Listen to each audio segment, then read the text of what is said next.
My name is Fief. I am 29 years old.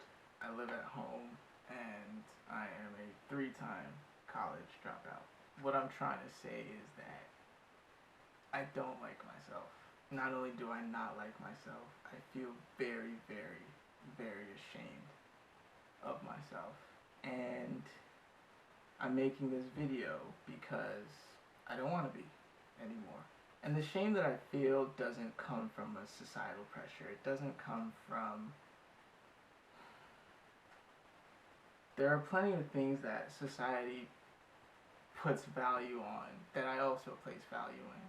There are also a lot of things that society places value in that I place absolutely no value in. And one of those things is this imposed life track that one is supposed to follow after college. You know, you graduate, you get a job, you move out, you hopefully meet the love of your life in the next 3 years, get married by the time you're 28, have kids by the time you're 30, and then basically spend the next 18 to 25 years living just for your children. And hopefully by the end of all of that, you can have a couple of years to enjoy what you actually are passionate about. And I place no value in that whatsoever. So the fact that I'm a 29-year-old three-time college dropout living at home, I'm not ashamed of that fact because I don't match up with the imposed life track. I'm ashamed of that fact because in my 29 years, I have met so many people who have given me things that I now place value in, and I'm not able to participate fully in those things because I am not self-sufficient. So by not being able to participate in the things that I actually place value in, because I can't sustain myself, that brings me shame. I am ashamed of that. So why am I making this video? Over the last 10 years, I think the main mistake that I've been making is that I've been responding to this feeling of shame emotionally, and that is to run and hide. And I want to make a distinction between emotional responses and emotional reactions. I think emotional reactions make sense. I think they're completely natural, unavoidable, and I would even go so far as to say necessary. But I think a response is supposed to move past that initial reaction into a clearer, more logical state of mind, where you address why you feel the way you feel, and then make a plan as to how to not feel that in the future. And I think my mistake is that I've spent 10 years allowing my reaction to be my response. And so I just kept running and hiding. And so this video now for me is symbolic because it's a change in the emotional response. I'm going to try to not run and hide from the shame anymore, but to address it. But I want to be clear, the goal isn't to never feel shame anymore. It's only to change my response to it. I think shame, like every emotion, has its place. I think it's good that I feel ashamed that I cannot live up to the things that I place value in because I haven't done what I need to do to be self-sufficient. I think I should feel ashamed of that. What my problem has been is that I've been responding to that shame in an unhealthy way.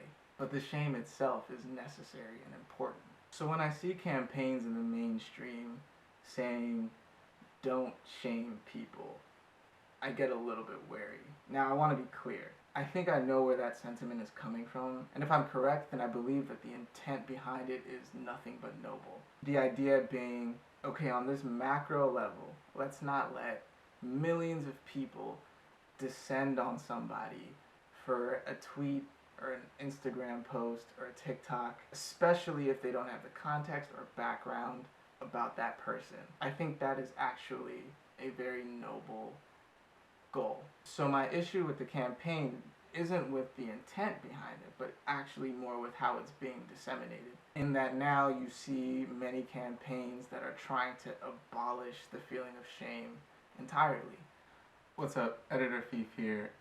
So I showed this to my family and they helped me realize that I didn't actually make my point very clearly and that I could be misconstrued as saying that I actually support shaming as long as it's not on this macro scale, and that's not what I'm trying to say at all. Whether it's on a macro scale or on a micro scale, I believe shaming is ineffective.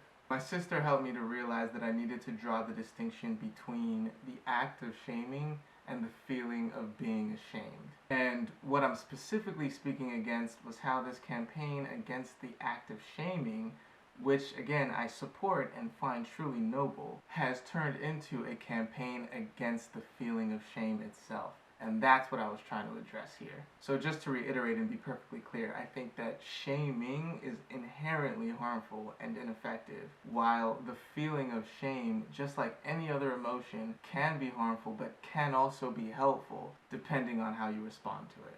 Alright, thanks. Back to the video. So that's why I'm a little bit wary of that mainstream thought that we should never feel shame, because that mentality basically justifies my approach to dealing with this for the past 10 years. If you say that I should never feel this emotion, then it justifies my running away from it. It justifies lashing out at it. It justifies all of these responses that don't involve actually taking that emotion, processing it, analyzing whether or not you should feel it, and then making a hopefully clear-headed and more logical, less emotional response in order to not feel that way again. And personally, I think I'm a living example of where those responses will get you, because 10 years I've been dealing with this, running away from that feeling, and it's only led me into situations where I feel more and more shame. So this idea, this mentality of don't ever feel this emotion, as somebody who has lived that, I don't know if it's the best way to deal with that emotion. But hey, what do I know? I don't know if any of that made any sense whatsoever. Basically, it's all about trying to become, I guess, a little bit more emotionally mature, because I'm definitely not. But yeah, hopefully this is just a step in that direction. So,